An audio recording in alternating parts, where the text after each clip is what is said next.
Cordoc, pensez-vous que la place de la femme, c'est à la cuisine? Certainement pas, absolument pas. Bienvenue sur notre nouvel épisode de Woman Wake Up Podcast. Nous allons parler du rôle et de l'image de la femme dans la culture et les traditions. Sans plus tarder, avant de pouvoir commencer, nous avons une invitée spéciale, une femme de qualité, d'exception. Il s'agit bien de la Cordoc. Bonjour Cordoc. Bonjour Madame Lydia. Comment allez-vous? Je vais très bien et vous? Ça va super bien. Bienvenue sur notre podcast. Merci. Nous allons d'entrée des jeux commencer par la première question. Okay. Comment décririez-vous la culture dans laquelle vous avez grandi? Ok, alors j'ai grandi dans une culture africaine purement congolaise où se trouvait un mélange tradition et modernisation, si je peux dire ça comme ça. Okay. Dans le sens où la culture dans laquelle j'ai grandi, vu que nous sommes dans Woman Wake Up, je vais plus parler du côté de la femme, où la femme avait des tâches et des devoirs à accomplir dans la maison, dans le foyer, mais était également une femme qui devait être propulsée ou s'élever aussi à l'extérieur. Voilà pourquoi je parle de tradition, mais également de modernisation, parce que j'ai vu les femmes de mon entourage, mes mères, mes grandes sœurs, toutes ces femmes-là arriver à jongler entre ces deux casquettes. Donc, c'est en tant que les deux que j'ai grandi. Mais étant enfant, quelle image de la femme vous a le plus marqué dans votre famille ou votre communauté? Quelle image de la femme m'a le plus marqué? Je vais parler d'abord d'un point de vue société. D'accord. Je quitte un peu la maison. D'un point de vue sociétal, ce qui m'a le plus marqué, c'était la manière dont la femme africaine ou congolaise a cette aptitude à la résilience naturellement.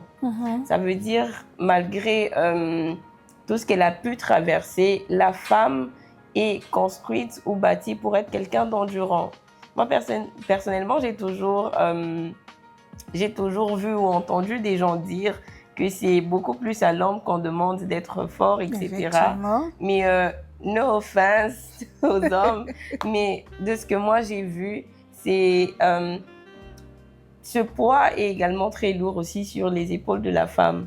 Parce qu'à l'extérieur, on voit souvent, ou on demande souvent à la femme d'endurer les difficultés de la vie sans broncher. On lui demande d'être forte dans la maison, dans le mariage, dans le ménage, même quand ça ne va pas. On lui demande d'être forte aussi à l'extérieur, malgré qu'elle a ses enfants, son mari, toutes ses préoccupations. Donc, d'un point de vue sociétal, d'abord, c'est l'image que j'ai. D'un point de vue intime, donc dans la maison, de manière très interne, l'image que j'ai de la femme, comme je disais lors de ma réponse à la première question, c'est vraiment cette femme qui est parvenue à jongler entre son rôle de mère, son rôle d'épouse, son rôle de femme travailleuse aussi. Donc, pour moi, en tout cas, la femme, c'est un couteau suisse. Non, franchement, elle fit bien dans toutes les cases dans lesquelles elle évolue. C'est vraiment l'image que j'ai en tant que petite fille quand je regarde particulièrement ma mère. C'est vraiment cette image-là que j'ai, par exemple. Mais est-ce que vous pensez que c'est sur base d'une certaine éducation que les femmes sont formées pour chaque situation? L'éducation, oui, mais la nature aussi d'elle-même. Parce que le premier rôle de la femme, c'est la porteuse de vie. La femme est une incubatrice, n'est-ce pas? Dans la Bible, même lorsque on voit la définition du mot Ève, Ève, c'est une porteuse de vie. Donc, déjà, la nature, même sans qu'on ne lui ait appris, elle sait faire certaines choses.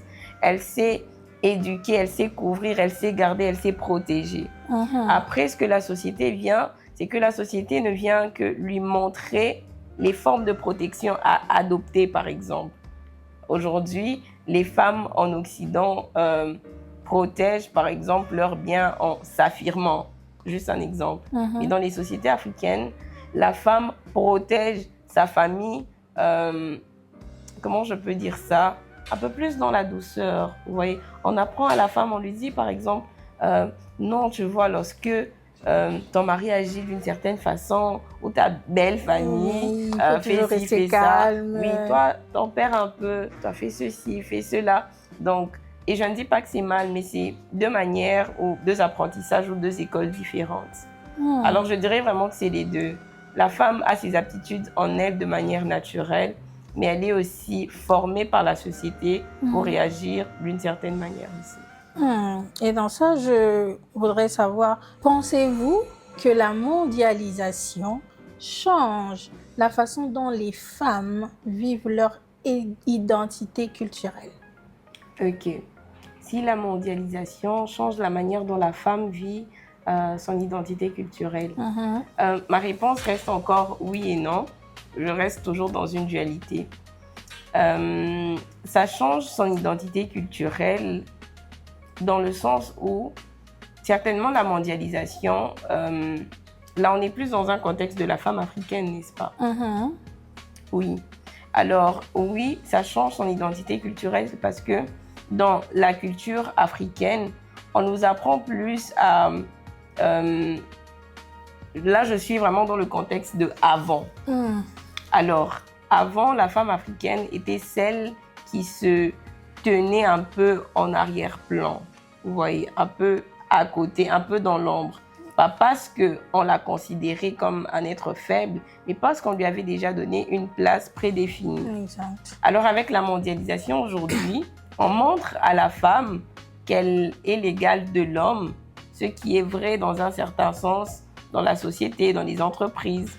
Mais on lui montre aussi qu'elle peut être l'égale de l'homme dans le foyer, dans la maison. Mais est-ce que c'est correct, cette manière de voir où on met la femme au même pied d'égalité que l'homme? En tout cas, à l'extérieur du foyer, oui, dans les entreprises, parce que la mondialisation n'a pas que des désavantages, il faut se l'avouer. Parce que la mondialisation vient avec un certain mode de fonctionnement qui est une épine pour le pied lorsque cette mondialisation est mal utilisée.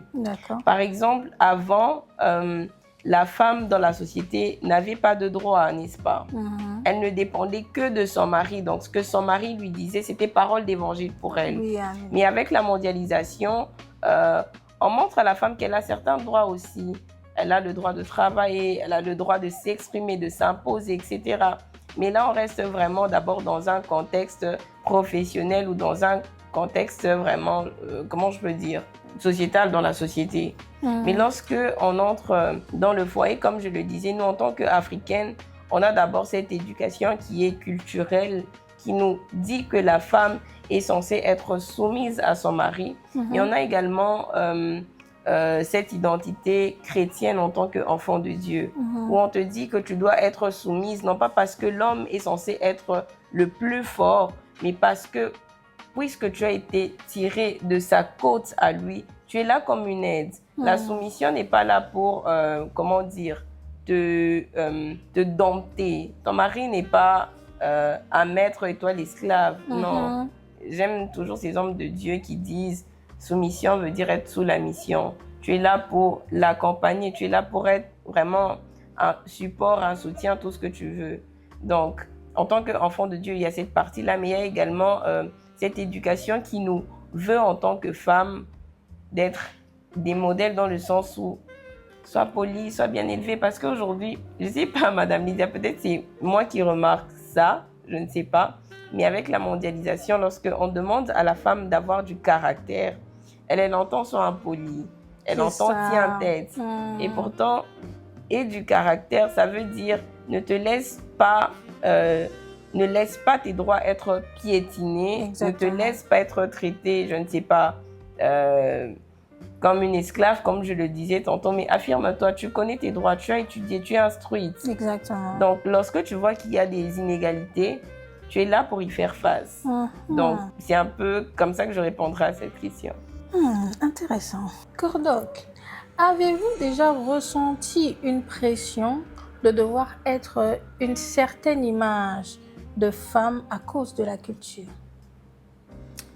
Je dirais que oui, mais pas forcément que de la culture. Je dirais que la pression, elle vient de tout part. Non seulement la culture, la société aussi de manière générale, mais même de la parole de Dieu aussi. Ça, c'est vraiment ma réponse à moi. Et je m'expliquerai en disant que toute pression n'est pas mauvaise. Parce que même pour qu'on ait de l'or doit être soumis à une certaine pression, doit être éprouvé, n'est-ce pas, pour avoir le rendu qu'il a à la fin. Donc, il y a, par exemple, un artiste chrétien, une fois que j'ai écouté, qui dit il a tellement été pressé, et lorsqu'il a demandé à Dieu pourquoi il ressentait cette pression qu'il subissait, que Dieu lui avait un peu dit que c'est parce que de lui doit découler quelque chose à donner à tout le monde. Alors, je pars de cette petite phrase juste pour dire que la pression, elle existe, oui, mais ce n'est pas forcément pour ressortir quelque chose de mauvais. L'Église ou mon Dieu à moi attend de moi que je sois une lumière pour les nations. Forcément, je ressentirai cette pression-là de me mettre à part même en tant que femme pour être un modèle aussi pour les autres femmes. Je me permets aussi d'entrer dans la Bible quand même parce que mon identité de Dieu ne part pas, d'enfant de Dieu ne part pas. Dans la Bible, lorsque on voit l'histoire de Vasti et d'Esther, moi personnellement, j'ai toujours loué la reine Vasti. Pourquoi? Parce que on a souvent l'habitude on a souvent l'habitude de voir Vasti comme la mauvaise personne de l'histoire. Ne soyez pas des Vasti pour le roi, etc. Ne soyez pas des Vasti dans vos familles. Mais lorsque vous lisez le livre d'Esther, vous allez vous rendre compte que Vasti a été destituée de ses fonctions parce qu'elle a refusé de se compromettre. Elle a refusé de se présenter devant tout le monde. On voulait qu'elle affiche sa beauté. Je ne sais peut-être pas dans quel sens, peut-être, entre guillemets, hein, ce n'est vraiment pas écrit dans la Bible, mais peut-être qu'elle devait même se dénuder pour que cette beauté soit totale. Vasti a refusé de le faire. Et qu'est-ce qui se passe dans le royaume? C'est que les conseillers du roi lui disent « Chasse Vasti parce que sinon toutes les autres femmes feront comme elle. » Vasti était un modèle d'influence. Pas seulement de mauvaise influence parce qu'elle a refusé de se soumettre aux ordres de son mari, mais parce qu'elle a refusé de compromettre qui elle était elle. Vous voyez un peu. C'est dans ce sens-là que je parle de pression même par rapport à notre position d'enfant de Dieu en tant que femme. On recevra toujours cette pression de se dire tu es une femme, mais tu es aussi un enfant de Dieu. Ne t'habille pas d'une certaine manière, ne te comporte pas d'une certaine manière, ne sois pas une querelleuse, ne sois pas une envieuse, etc. D'un point de vue de la société, par exemple, la pression peut être positive, tout comme négative. Positive dans le sens où on va te demander de ne pas laisser tous les postes seulement aux hommes, les grands postes. La politique, pourquoi tu la laisses aux hommes? Est-ce qu'il y a nos mamans qui disent, est-ce que ceux qui réussissent, eux, ils ont deux têtes? Ceux qui arrivent au poste élevé, ils ont fait comment? Tu es aussi capable de le faire. Elle impose aussi une mauvaise pression dans le sens où elle peut te dire « Ah ok, les autres femmes, elles font ceci pour accéder à ces grands postes-là. Fais un peu ceci, séduis un peu ton patron. Tu vois, tu es une belle femme. Vas-y, fais-le. » Dans le cadre aussi culturel, dans nos traditions à nous, il y a aussi des bonnes pressions qui t'inculquent des bonnes valeurs. Exactement. Sois une femme respectueuse envers tes aînés. Sois une femme, je ne sais pas, polie envers tes parents. Sois une sorte de deuxième maman même pour tes frères et sœurs. Et aujourd'hui, la société occidentale nous fait voir les choses d'une autre manière. Non, la femme, elle a trop de pression depuis qu'elle est jeune. Tu n'es pas censée être une maman pour tes petits frères. Tu es censée être juste une jeune fille. Non, la maternité déjà, elle est en nous. Je pense qu'aujourd'hui, surtout avec les réseaux sociaux, vous voyez les longues vidéos, on dit reste jusqu'à la fin de la vidéo. La 5e cause là, c'est elle-même la plus importante. C'est dans ces genres de vidéos qu'on déforme les valeurs qu'on nous a inculquées chez nous. Et pourtant, ce sont des très bonnes valeurs à conserver qu'aujourd'hui, le monde veut nous faire croire ou veut nous emmener jusqu'à une dimension où c'est de la maltraitance, entre guillemets, de la femme. Et moi, tout ça, c'est juste pour parler des pressions. Il y a des bonnes pressions et des mauvaises pressions de toutes parts. Donc, on prend ce qui est bon à prendre, on rejette le mal et on essaie de se garder sur cette lignée-là. Et j'ai une dernière question pour vous, c'est que quelle image aimeriez-vous que les générations futures gardent de la femme dans la culture? Quelle image je voudrais que les générations futures, les hommes et les femmes ou seulement les femmes? Non, les femmes. Aujourd'hui, on est plus dans le cadre des femmes. Ok. L'image que je voudrais que l'on garde, c'est de ne pas oublier nos racines. Malgré tout ce que le monde va vouloir nous imposer, malgré les changements qui se feront au fur et à mesure du temps, n'oublions pas d'où l'on vient dans le sens où la femme africaine, même depuis nos traditions, c'est une femme forte. Que la société d'aujourd'hui ne nous fasse pas voir le contraire, ou la société même de demain, parce qu'on parle de génération à venir. C'est une femme forte, c'est une femme qui est dotée d'abord d'une très grande spiritualité, parce que la femme en elle-même est totalement un mystère. Et la femme aussi est forte dans tous les plans de la vie, comme je l'ai dit au tout début.